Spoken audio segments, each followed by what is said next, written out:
خليني أسألك سؤال بسيط كده. كم مرة قلت لنفسك أنا المرة دي اتعلمت مش هغلط الغلط ده تاني؟ وبعدين تكتشف إنك وقعت في نفس الموقف بنفس الطريقة بنفس الوجع، وتقعد تسأل نفسك هو أنا مش بتعلم؟ هو أنا غبي؟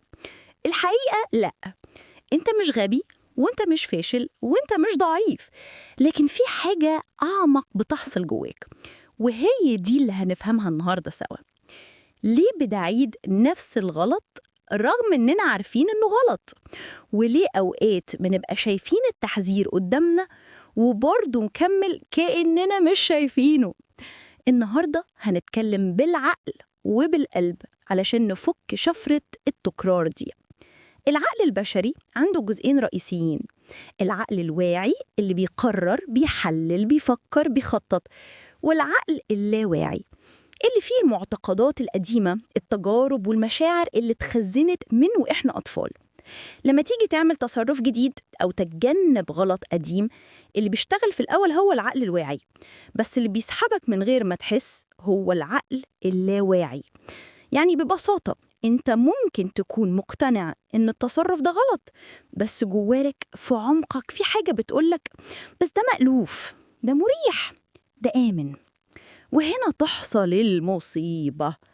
العقل اللاواعي يختار المألوف مش الأفضل، فيقرر نفس الغلط علشان يحس بالأمان حتى لو النتيجة وجع. خليني أديك مثال بسيط. بنت دايما تختار شخص يبعد عنها أو يعاملها ببرود، كل مرة تقول لا، المرة الجاية لازم أختار راجل ناضج عاطفيا. بس لما يظهر الشخص الناضج ده تحس إنه ممل. ليه؟ لأن اللاواعي بتاعها اتبرمج من زمان إن الحب يساوي وجع، يساوي سعي، يساوي قلق.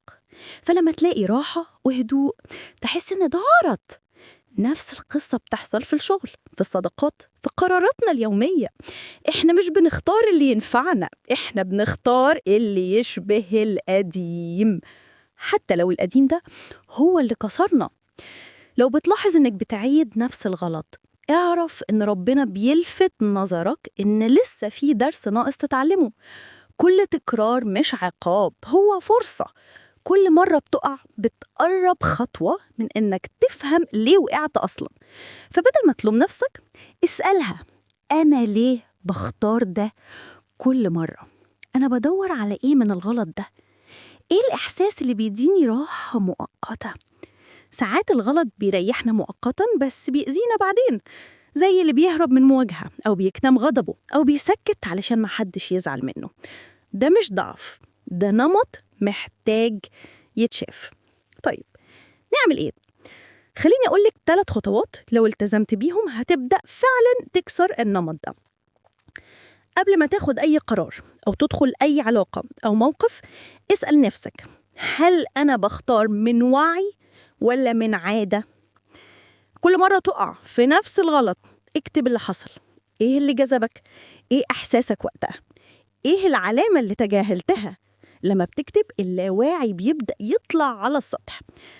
مش كفاية تغير السلوك، لازم تغير الإحساس اللي وراه.